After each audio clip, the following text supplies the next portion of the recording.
today is ideas to execution, and it says it all. So I want to, during our conversation, discover what have been some of your key milestones as you've walked this journey from idea to an execution. It's funny because we started just before the pandemic, and we switched over to full stack development during July 2020, which is in the heart of the pandemic lockdown. And I think one first major milestone for me was, obviously deciding to incorporate a company, right, in October 19. Subsequently, having the team come together for the first time up until we stopped traveling, March 2020.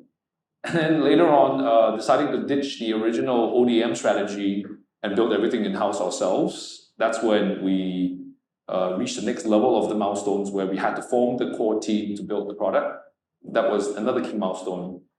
We were having calls with our China team that we formed remotely, and subsequently the Jakarta team.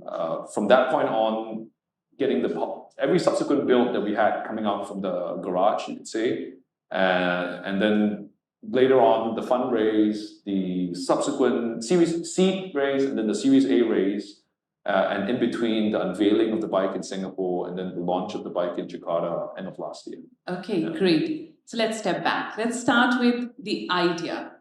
How did the idea come to you? I've been trapezing around Southeast Asia, initially as a venture capitalist, and later on as a serial entrepreneur, building my team in Vietnam. The Vietnam team was eventually sold to Grab. Before we sold it to Grab, obviously Vietnam being such a big market, there are about 60+ million population. They have 60+ million motorbikes. It's basically one a pop. And then it's hard to not notice in Ho Chi Minh City the density of motorbikes. When I was doing fintech later on in Jakarta, 2017 till 2019, again, you have motorbikes in Indonesia outselling cars 6-1.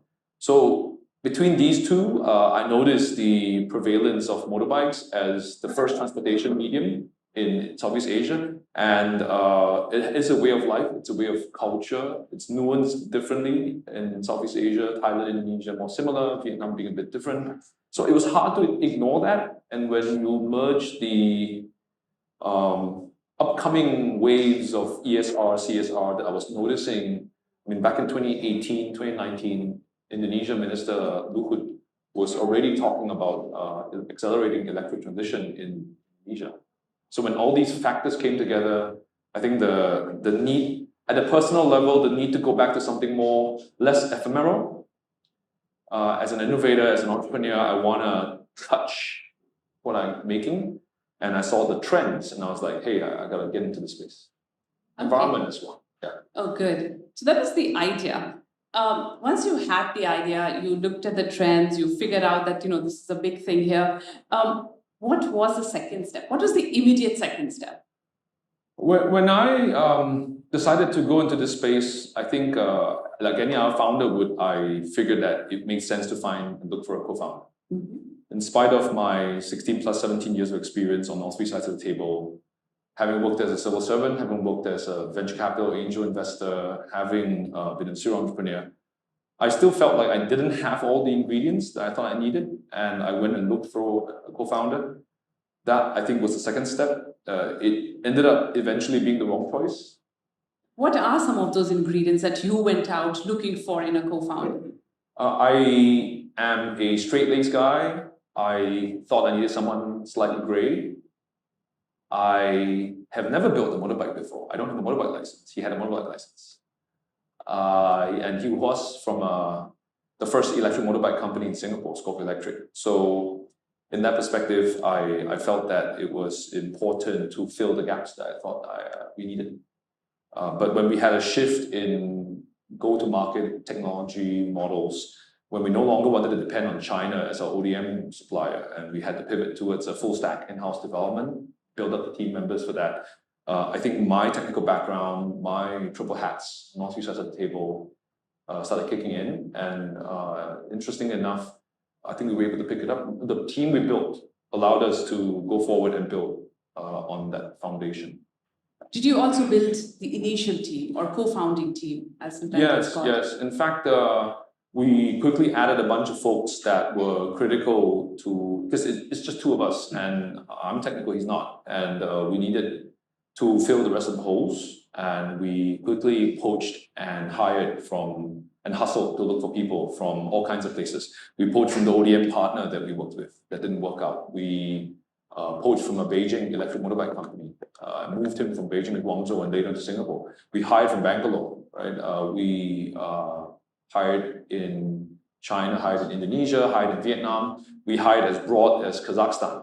Wow. Right, so the company was very distributed by nature because of the fact that we were working on an atoms first, bits later company. It's a physical object, so it's atoms first. Okay. And it's bits later business, because when you have a hardware platform, they can build all kinds of digital products on top of it. Okay, yeah. Great. And was it difficult to get your first set of people together? Like, how did you sell that vision? Or because that's what you conceptualized, you had, right? Like to your team. When you say you want to try to undertake a full stack end-to-end build in Singapore, which historically does not have automotive ecosystem or supply chain, yeah.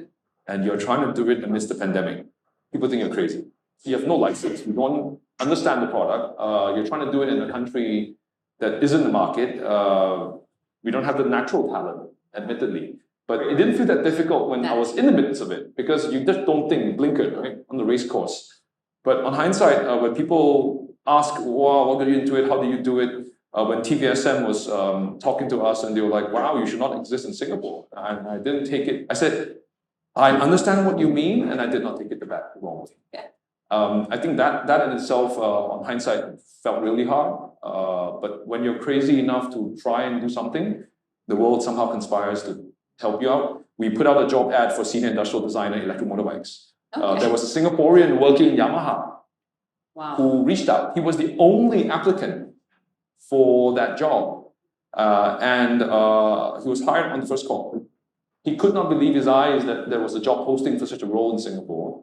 And he was looking to come back during COVID. So it's odd. Yeah. You have to stretch in all kinds of ways. We had to pay premium in some instances. We found gems along the way, and we made it work. We have 13 nationalities in the company today. Wow. In 5-country, primarily 4-office setup, with only Indonesia as our first market, and maybe Vietnam. So to pull this off during this period, I mean, it's very people dependent, and it's crazy. Can imagine. So well done on that. So here's the idea. You've got the team. You've convinced the team. What is the tipping point? Like, where did you think, okay, this is where it seems like, something is happening? I think when the moment that became very real was when we saw the subsequent builds of the motorbike prototypes come together. When I saw the teams working together in spite of the distance, I saw the tenacity of getting supply chain to support us in spite of factories generally being logistically constrained or just really movement tough, right? I only visited my Shenzhen office after 3 years. Wow. First trip, a month plus ago, 2 months ago. When you could see the thing come together for the first time, when you could see firmware engineers dialing in remotely when we're working on the remote test bench that we had set up to enable. So I don't have to ship the bike to every single remote engineer I had, right? Or the parts. That was when everything became very real. When we knew that we were onto something, it still felt very garagey and not quite industrial scale. And then I think the next step was when we had our pilot battery pack and vehicle line come up in Singapore to serve as the underpinning of our digital twinning with the eventual line that we're setting up right now in Jakarta. It became even more real. That we now have our line, we now have teams operating it, that we were commissioning it during the whole period. Yeah. Before even the physical product came into being, or you see, right? Like, what was a point where you thought this is going to work? And the reason I'm asking and I'm pressing on this point is because when you have an idea, you've got a bunch of people who agree on it, but then to be able to really take that idea in and say, yeah, I think this is going to work. I think any entrepreneur who tells you that they think it's really going to work is lying. I don't agree. I think the only way to get out of this jungle is if you constantly doubt that you're going to make it. Okay. But yet be able to deal with the doubt and find a way out and not let it get you down. There's never a certainty in making it work.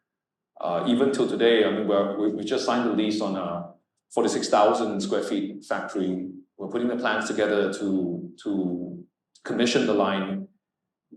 It's very surreal to be signing off the lease and know that we don't have enough people, but we're trying to get there. So at every step of the company's journey, we're always having these moments where we're saying, oh no, are we going to make it? Are we going to crash? Are we going to make it? Okay. But then that's what you do. You overcome every single challenge. You forge forward as a team.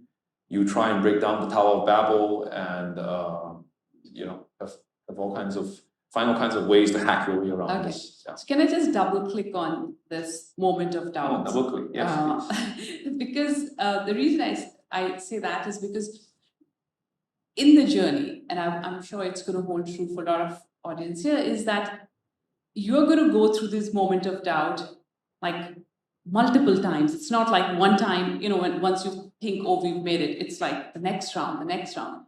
What do you as a founder and a successful founder, what do you do to manage those moments of doubt? I don't think I'm successful yet. Sure. What do you try? Success is when I can post an IRR for my investors and myself and my team. Okay. We're far from it. Having said that, I think it's about just looking for the next one. I think it's about having perspective that, don't get contented with the one that you just nailed. You got to keep going. Don't get too OCD about trying to get perfect with how you're trying to nail the target each time. You're never going to come up as planned. It's always different. It's always constrained. There's always all kinds of faster, cheaper, better trade-offs to be made. Very uncomfortable for most people, but that's what I think makes entrepreneurs a bit different. We're constantly looking we revel in the discomfort to push ourselves to grow. At least for me, I think the pursuit of truth is key, that motivates me. And when you keep seeking truth at every step of the way to move forward and move the challenges forward, that's when you keep going, right? Otherwise, there's nothing to reinvigorate me at every step. Great. Really great answers. And I could go on that, but I do realize, we have limited time. So I want to move to the third part, or third key milestone in any entrepreneur's journey is the funding, right? Speak about that, because I did read and I was chatting to you, about the most recent funding that you had from TVS, the big investment. What was that like? What was different series of funding going out and asking people for money? What was that? I think we started the company amidst and fund rose amidst two terrible periods, which it's always been terrible. But the two biggest terrible periods were trying to fundraise during the pandemic on a hardware product in a region which historically does not have hardware companies succeed with no hardware funding ecosystem. Along the way, I invested nearly $500,000 US. Along the way, we raised 2 rounds, part 1, part 2 seed, and Series A, with a bridge round along the way that became converted into the Series A round. The fundraising, I think, is generally overglorified. It's a shit show, generally speaking. Most founders don't get to raise the money that they want. I did not get to raise the amount I wanted this round, right? I wanted a bit more. And investors always want cheaper, they always want to put less, and they want your valuation to get lower. Having been on that side of the fence, I completely understand what they're trying to do. Which is why it is overglorified, because not every business needs to be venture backed. Angels are different from VCs, are different from strategics, are different from conglomerates, are different from families. Who knows? The list is endless. Family, friends, and when you get in this game and you try and fundraise, for us it was really difficult because we did not have our product to show for it. We didn't have enough money. We have been extremely capital efficient, living off 3.3 million seed part 1, notes 3.2 million seed pref part 2, and 18.7 Series A, right? Which we only just received, bulk of it, 2 months ago. We've lived off less than 9 million the whole time across 3 years prior to this. I think for every entrepreneur, it's about being capital efficient. I think from a fundraising perspective, you got to try your best, and you have to figure out which set of investors is the best audience you're going to have. I had a very fragmented seed round. That's a function of people not believing James can pull it off, I think. Yeah. And then using my reputation to raise the money. It helps because I've never lost money in my life so far.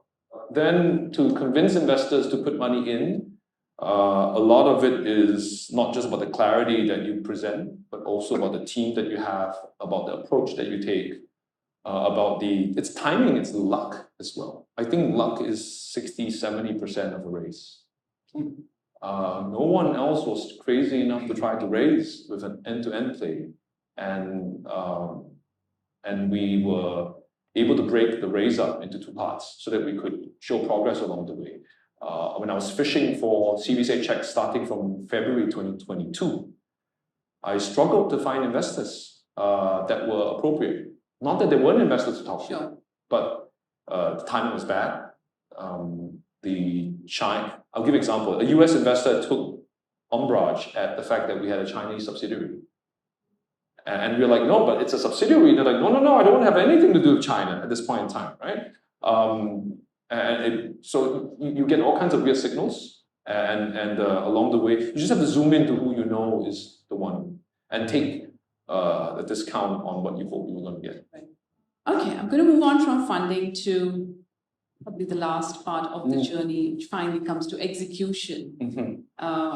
Seeing the product, selling the product. What's been that like? Because also I think your journey is also unique in the sense of the product, right? Like the physical product, the hardware as you call it, which is kind of not so, like you don't see so many of those. Right? So what's been like? It's extremely hard to be agile on hardware. You can MVP and launch SaaS services when you know the plumbing has not been sorted out. Because you can put on a good front-end skin and put lipstick on a pig, right? But for hardware, it's really hard. We've had to temper the way we sell with the polish that we're currently at and wait for the next inflection point in our build quality as we head towards production scaling this year. So that's been hard to deal with. That's unusually awkward compared to the software background that I come from, where you can have daily pushes, daily releases of your product. I've once released an update twice in a day, but you can never do that for hardware. That means that you have to plan better. That means that you have to understand the time delay to the physicality, to the market segment, customer segment, and then you gotta find all kinds of clever ways. We did not spend much on marketing so far, but we've been generating significant reach on the basis of organic content as a new brand. But yet you don't want to be chest thumping, telling the world that you're awesome, because I want to under-promise and over-deliver as a founder, as a brand. And hence we have to temper that selling acceleration. In fact, the irony is that the investors who get it will tell me to go slower, James. Not too slow, but go slower so that you don't screw up, because you only often have 1-2 shots at the consumer confidence. Right. Whereas for software, you can A/B test, you can catch different buckets of customers and then ditch them and change audience sets very quickly. Yeah. That's been tough and challenging. But what's next? What's 2023? I mean, we're in first quarter already ending, but what's 2024 looking like for you? I think there's a lot more to be done. 2023, we have to commission our plant, battery pack and vehicle plant. We have to ship the bike by Q4. We have to release the prototype, the demonstration unit for our second and third models that we have in our pipeline. We have to remain capital efficient and maintain lean spend in spite of the funding round, because you never know when the next round is going to happen, right? The macro signals of the economy, global economy, regional economy, is looking a little soft in general, and we're seeing this BRICS versus the rest of the world and this impact on supply chain, impact on how we position, so on and so forth. But having said that, on the back of that, I think you have 350 trillion rupiah of fuel subsidies that will be transformed into initially 800 billion rupiah this year, 4 trillion next year. So you can imagine they definitely want to have saved money. I would want to save at least half if I'm the Minister of Transportation. So you can imagine from 4 trillion towards 100. Wow. 25x. Having said that, I don't think any business will survive long-term being built on subsidies, which is why we started a premium mass market, because our customers don't ask for subsidies, even though we will qualify. Right? So a lot to be done. 24, we hope to enter and launch in Vietnam and Thailand. We hope to improve further on our products. And I hope to be entering another vertical, not just motorbikes. In time to come. Great, all the best. Thank you. One advice for our Thai angels who could be pitching. How much time do you spend if you're not interested? Yeah. I think that's the hard part about being nice and being clear. Articulate that clearly to the other party. And then the advice for founders that you're asking. I think likewise, I think on the founder side, be cleverer about sizing up the angels, be clever about asking them the right questions quickly to leave an impression, because you have to assume that everyone knows what they're doing, and if you're trying to hide behind fancy numbers and labels, then they're going to ask straight to the point what the question. Yes, interesting to hear the story. My name is Michael from Investing PC. I'm a biker myself. You talked a lot about your journey, but I would like to talk more about the product and your production line. So what fascinates me about Tesla, for example, they innovate everywhere. It's not just another vehicle with an electric propulsion. Do you have the same approach? And could you just give us some tidbits? We do the cell sorting, spot welding in-house, and the packing in-house. We build our own BMS. We do our own firmware. We do our own software. We do our own industrial product design. We do our mechanical frame, swing arm.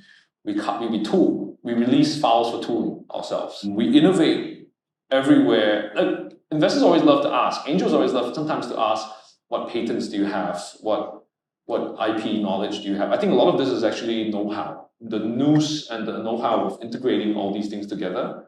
And like, for example, we're deploying our factory line now.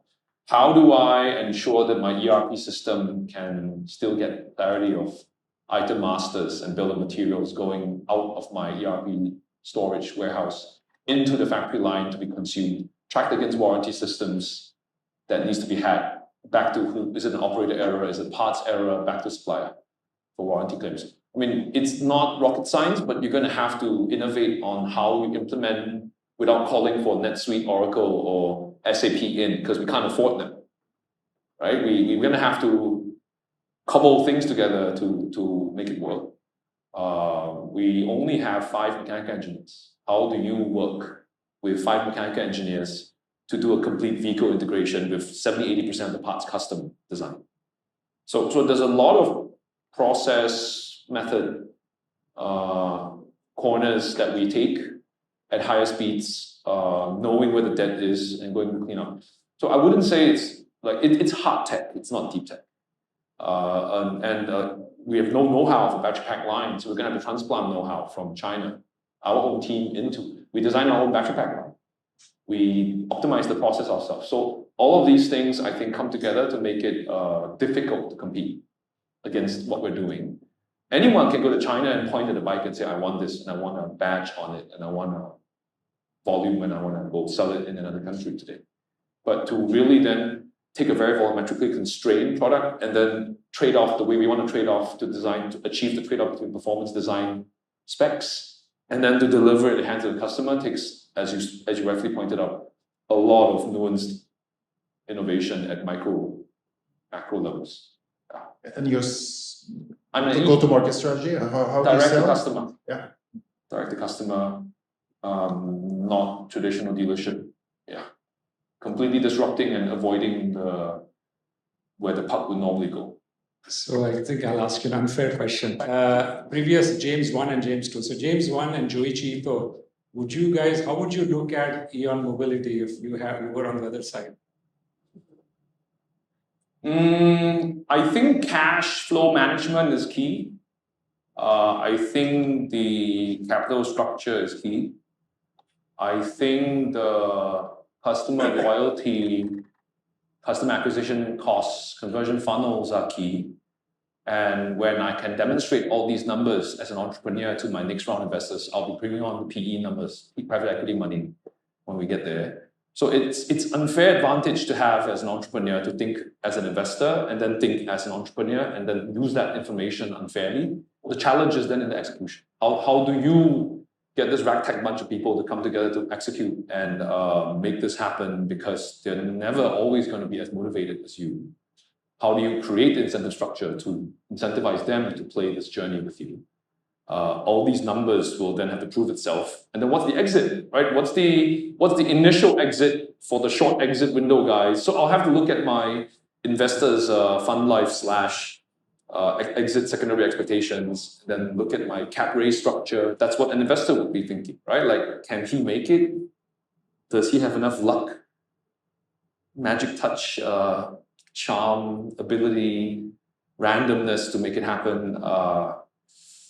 Talk to the next layer of people, right? As an investor, you have to see, is it just a James one-man show or is it much more? Because sometimes investors think James is just one-man show because he's CMO, CFO, CEO at the same time, right? Then talk to the next layer. Otherwise, you're not convinced, right? Thank you.